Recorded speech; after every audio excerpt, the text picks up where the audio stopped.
We see pirates in battle. Swords flash, cannons roar, and the black flag strikes terror. Who was the most feared person on this ship?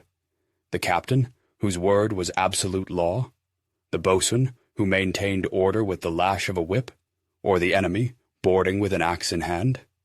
The answer shatters this heroic image to its core. The most dangerous person to a sick or wounded pirate was one of their own comrades, the ship's carpenter or the cook. It was their desperate attempts at treatment that most often led to an agonizing death. They didn't save lives. They killed with infection, blood loss, and the unbearable shock of pain.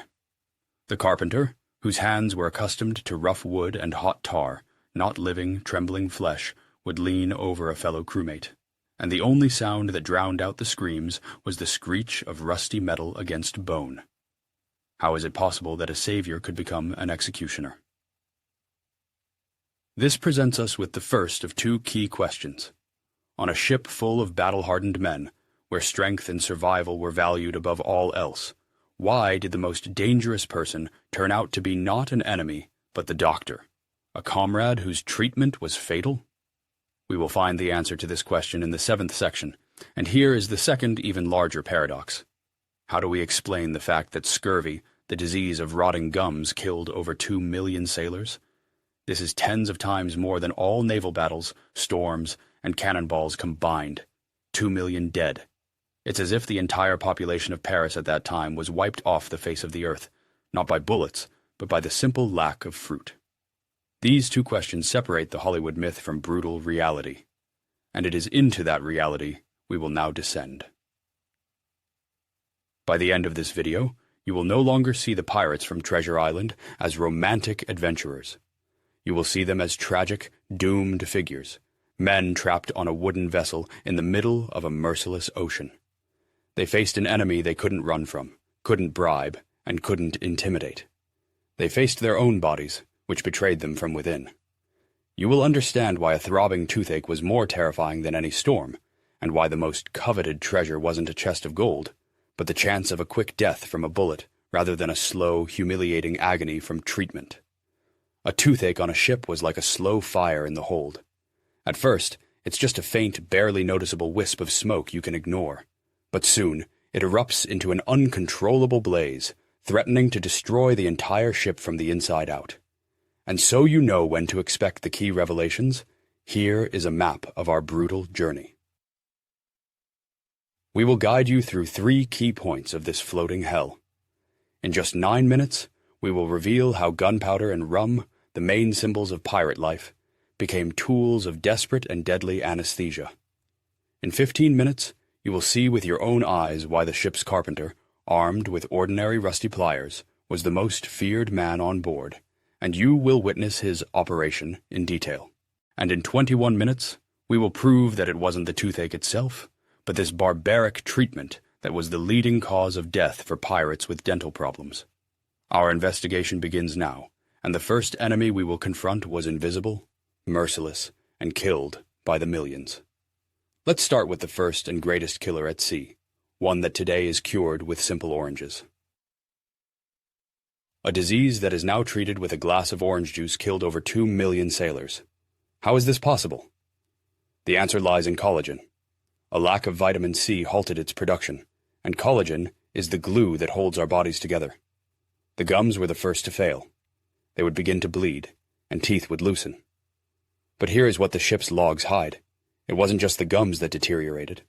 Long-healed wounds from swords and bullets would reopen and begin to fester, as if the injury had happened just yesterday. The loss of collagen worked like soil erosion. First, cracks appeared in the gums. Then, entire layers crumbled away as old wounds reopened. Eventually, the body's entire structure would collapse. A pirate's mouth turned into an open, bleeding wound, the perfect gateway for any infection. Scurvy prepared the ground for the next enemy. But what if a pirate was lucky enough to avoid it? That didn't save him from another, more localized and brutal form of torture. Why did a diet of rock-hard biscuits and tough salted meat not strengthen pirates' teeth, but instead grind them down to powder? Food debris, and most importantly, The sugar from the daily ration of rum created the perfect environment for bacteria. A complete lack of hygiene sealed the deal.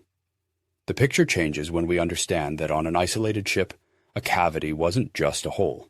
It was a constant source of infection that could develop into an abscess, a pocket of pus at the root of the tooth, in a matter of days. The pain became a throbbing agony, robbing a man of sleep and sanity. It took less than a week to go from a developing abscess to sepsis, a total blood infection. In a world without antibiotics, this was a guaranteed death sentence, more certain than a musket ball to the chest. It was this countdown that forced pirates to become alchemists of despair. What would make a battle-hardened man who didn't fear death beg for help over a simple tooth? At first, he would try to ignore it. He'd numb the pain with rum, clench his jaw, and continue hauling ropes. But reality hit with full force. The pain became a pulsating hammer blow to his jaw, in time with every beat of his heart. He couldn't sleep. He couldn't eat. He couldn't focus. On a ship where every cog in the machine had to function, he quickly transformed from an asset into a useless burden. He faced a cruel choice: either continue to endure the agony and risk being put ashore, or voluntarily submit to the unimaginable torture of treatment. His first step on this path led him to the ship's chest, which held the 3 primary remedies. Scurvy and cavities were not just diseases. They were a countdown to death or complete disability. In the total medical isolation of the open ocean, desperation fueled ingenuity. Pirates created their own brutal pharmacology from what was always on hand. It was an alchemy of pain based on 3 components: rum, tobacco, and gunpowder. The very symbols of pirate life became desperate attempts to conquer agony. We have seen the disease. Now we will see the cure that was more terrifying than the disease itself. How was rum, the pirates' main drink, both a cause of the disease and the first line of defense against it?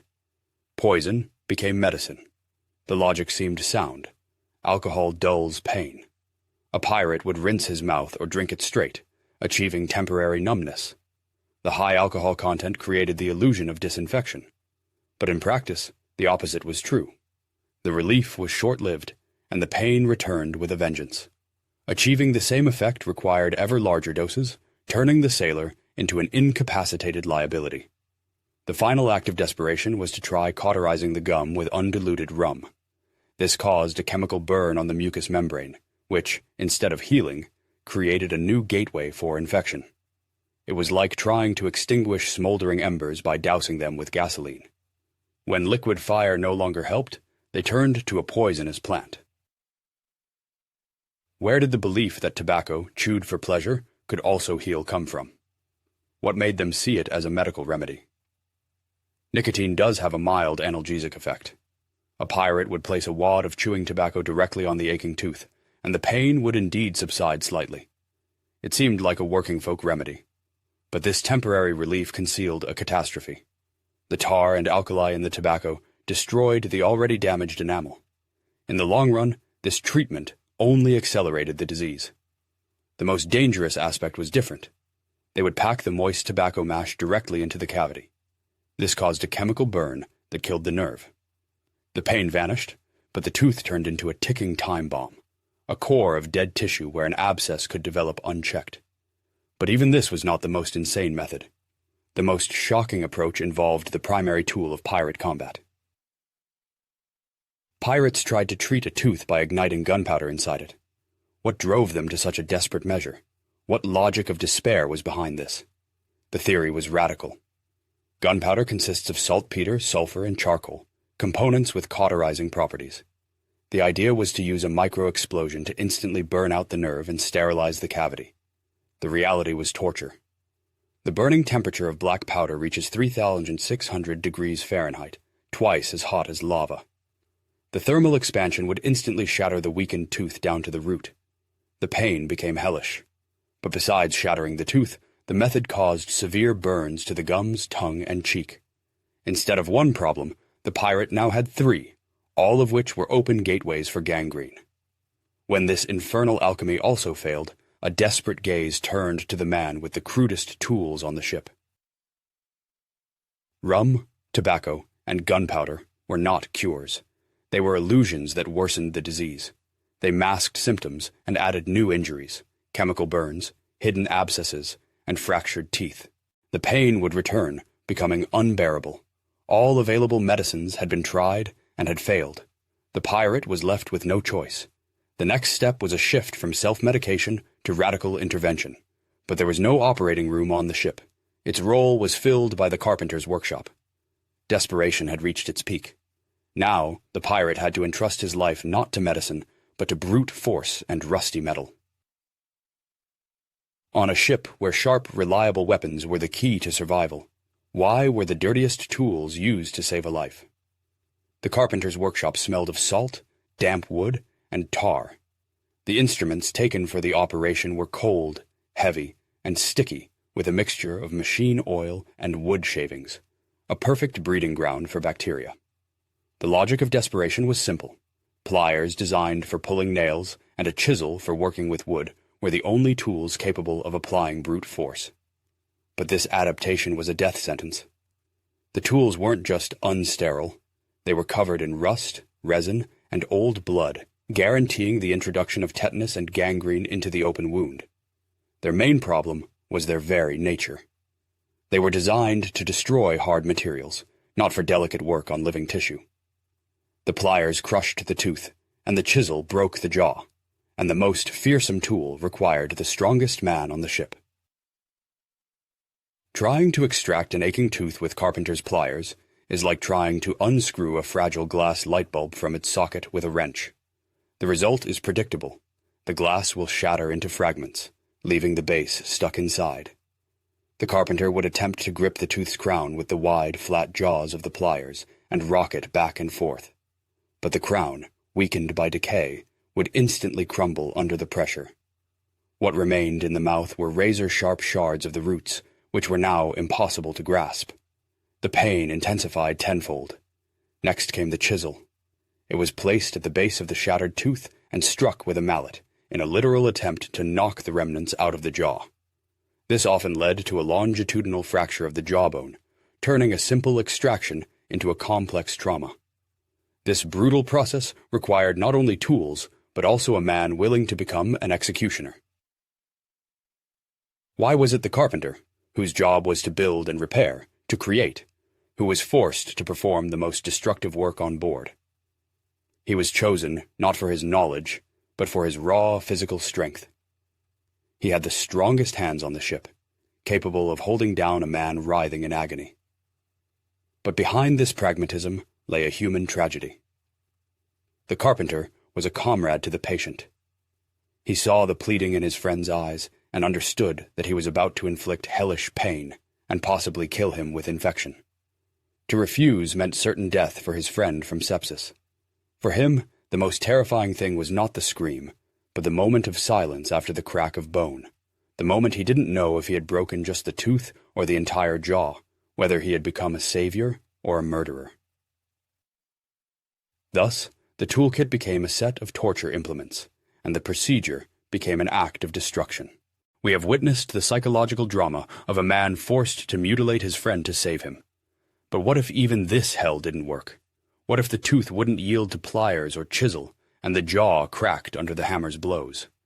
In the arsenal of desperation, there remained one last, most unthinkable and shocking method. On the ship, there was no anesthesia and no sterility. So what did the preparation for this torture look like? It was a ritual that created the illusion of control. The patient was plied with rum until he was semi-conscious. 4 of the strongest sailors pinned him to the deck, their task to prevent him from breaking his own bones in convulsions. The carpenter would make a show of wiping the pliers with the same rum, simulating disinfection. But this was mere decoration. The alcohol dulled consciousness, but not the pain. The patient felt everything. His screams were so horrific that a leather gag was forced into his mouth. This was not an operation. It was a well-organized torture session. And just before it began, the patient's gaze would meet the carpenter's. It was a silent contract, an agreement to endure torment for a minuscule chance of survival, an act of supreme trust born from absolute despair. But sometimes this role was taken not by the strongest man, but by the one most experienced with flesh. Besides the carpenter, why was the ship's cook often chosen for the role of surgeon? The logic seemed pragmatic. The cook worked with knives every day, butchering carcasses. He handled bones, meat, and sinews. In a world without doctors, this was the closest qualification to surgical skill. However, it was this very experience that made him the worst possible physician. The cook was accustomed to working with dead flesh, not a living, screaming person. His movements were not healing, but carving, crude, sharp, and aimed at dismemberment. His butchering knife was guaranteed to carry bacteria for tetanus, E. coli, and gas gangrene. It wasn't a blade, it was a biological weapon. It was often the cook who made deep incisions in the gums, trying to expose the tooth's root. And with that motion, he introduced a deadly infection directly into the bloodstream. But there was a method that required neither the strong hands of the carpenter nor the knife of the cook, only insane courage. How could a pistol, a weapon of murder, become a surgical instrument? The idea was radical in its simplicity. A strong sinew was tied to the aching tooth. The other end was attached to a bullet loaded into a pistol. The gunshot was supposed to yank the tooth out at high speed. In practice, however, this method was a catastrophe. The sinew almost always snapped, or only a piece of the crown would be ripped out, leaving sharp fragments in the gum. Worst of all, the bullet's trajectory could change, hitting the cheek or tongue. The force of the pull from a flintlock pistol bullet is equivalent to the impact of a 330-pound hammer. This is enough not just to pull a tooth, but to shatter the jaw. Even if the tooth came out, the searing hot gunpowder gases would burn the entire oral cavity. And all these methods, from pliers to pistols, led to the same end. We have delved into the psychological hell of the operation. We have seen how friends became executioners. We have examined the three main methods: the brute force of the carpenter, the butchering skills of the cook, and the insane ingenuity with a pistol. But all of this was merely a prelude. The extraction of a tooth, or the attempt, was not the end of suffering, but the beginning of the most dangerous stage. The central question of our investigation is not how a pirate's tooth was pulled, but what happened in the days that followed, after he was left, bloodied and traumatized, alone with a gaping wound in his mouth. The most terrible truth will now be revealed. We will learn what happened next. This is the real killer.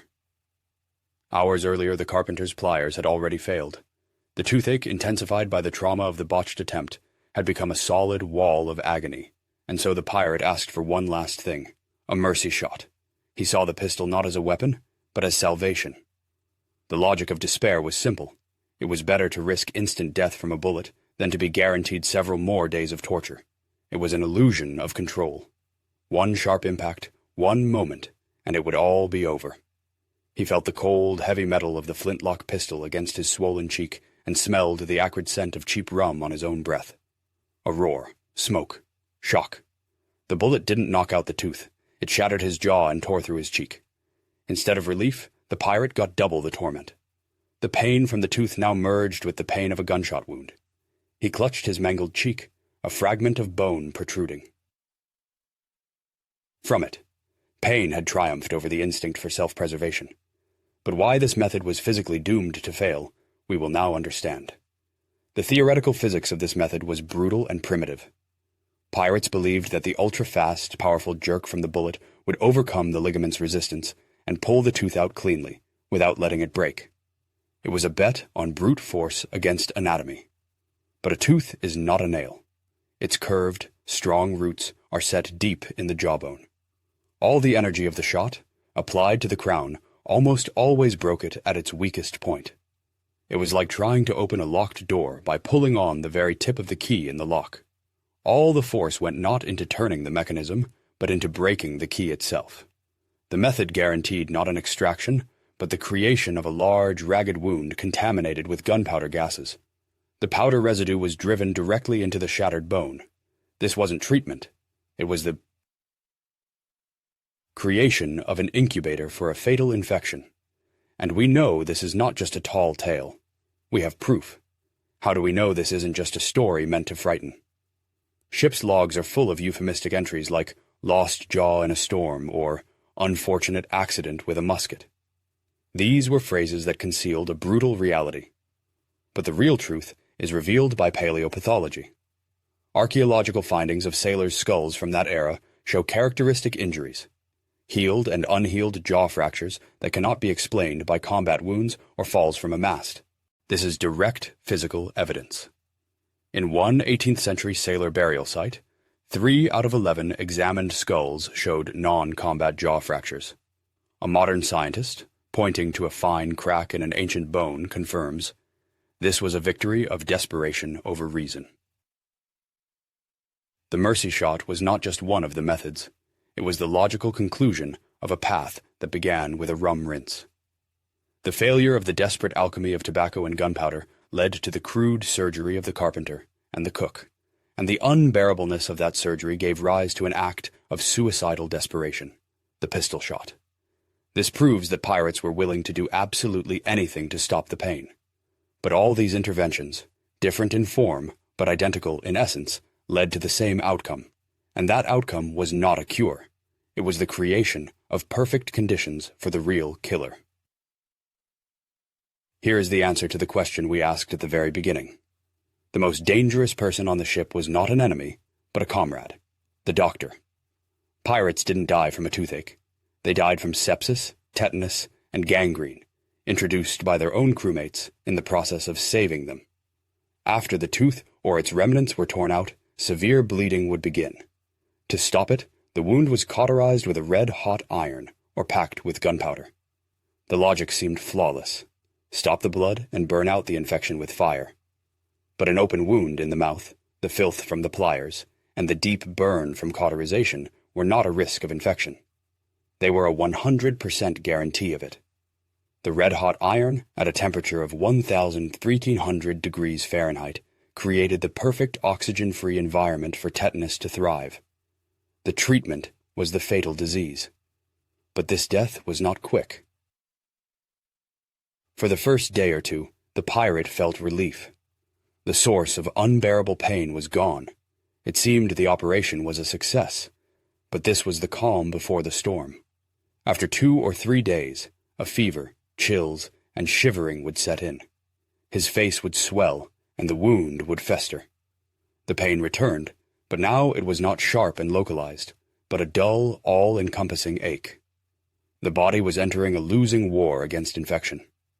Death came in agony 5 to 7 days later. The pirate couldn't open his mouth due to trismus, the spasming of jaw muscles from tetanus. He died of suffocation and blood poisoning. He had chosen torture to survive, but he got both torture and a death far more terrible. And this individual tragedy was part of a much larger mechanism. Why did more than 2 million sailors die from scurvy? We associate it with losing teeth, but that's just the tip of the iceberg. Scurvy causes a total collapse of the immune system. An organism deprived of vitamin C loses its ability to fight any infection and heal wounds. A pirate's body, weakened by scurvy, was completely defenseless against the bacteria introduced by the carpenter's rusty pliers. This created a fail-proof assembly line of death. Scurvy led to dental problems. Dental problems led to barbaric surgery. And surgery performed on a body weakened by scurvy was guaranteed to result in fatal sepsis. A pirate's body was like a powder keg, and the treatment was the spark that caused the explosion. We have uncovered the central mystery. Pirates were waging a war not against pain, but against their own ignorance.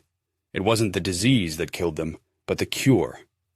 And this knowledge changes everything. The image of the fearless adventurer, afraid of neither sword nor bullet, crumbles to dust. In his place emerges a tragic figure, a man cornered by pain, forced to entrust his life to ignorant, unwilling executioners. This is a story not of strength, but of ultimate vulnerability. We have seen a world where knowledge was absent, and the price was life. In the finale, we will understand the value this knowledge holds for us today. A toothache was not an isolated problem. It was an inevitable symptom of a total health collapse built into the very structure of life at sea. It was a perfect storm where a systemic disease and a localized infection worked in tandem. Scurvy, caused by a lack of vitamin C, weakened the gums and crippled the immune system. Simultaneously, cavities attacked the teeth themselves. The daily rum ration contained the equivalent of 10 sugar cubes, creating an ideal environment for bacteria. Every sailor who went to sea was doomed to face this double blow. This turned every ship into a floating powder keg. Have you ever put off a visit to the doctor out of fear or lack of time, hoping it would just go away? A pirate's path to salvation was a tragic ladder of escalation, where each subsequent step was more desperate and dangerous than the last. It all began with alchemy, attempts to numb the pain with rum and tobacco or burn out the nerve with gunpowder. The failure of these methods didn't stop them but only strengthened their resolve. This inevitably led to surgery.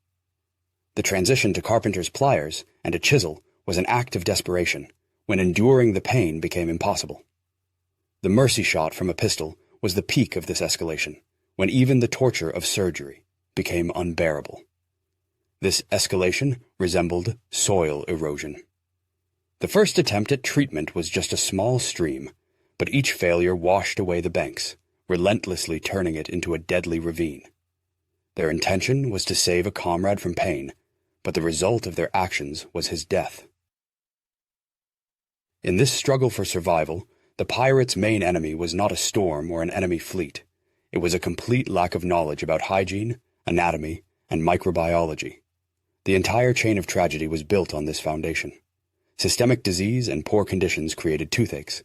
The pain led to desperate attempts at treatment, and the ignorant methods, dirty tools, and disregard for anatomy inevitably led to fatal infection. The irony is that Louis Pasteur's germ theory, which could have saved them all, would not appear for another 150 years after the end of the golden age of piracy. We live in a world built on the knowledge for which they paid with their lives. This is their brutal legacy. We have shown you a world where simple knowledge of microbes could have saved thousands of lives, but it did not exist. Now you know this story. Thank you for following this journey from romantic myth to brutal truth. After everything you have learned, answer with one word. What was more terrifying for a pirate? The toothache itself, or the treatment from a comrade? Write pain or treatment in the comments. Let's see which choice the majority makes and discuss why.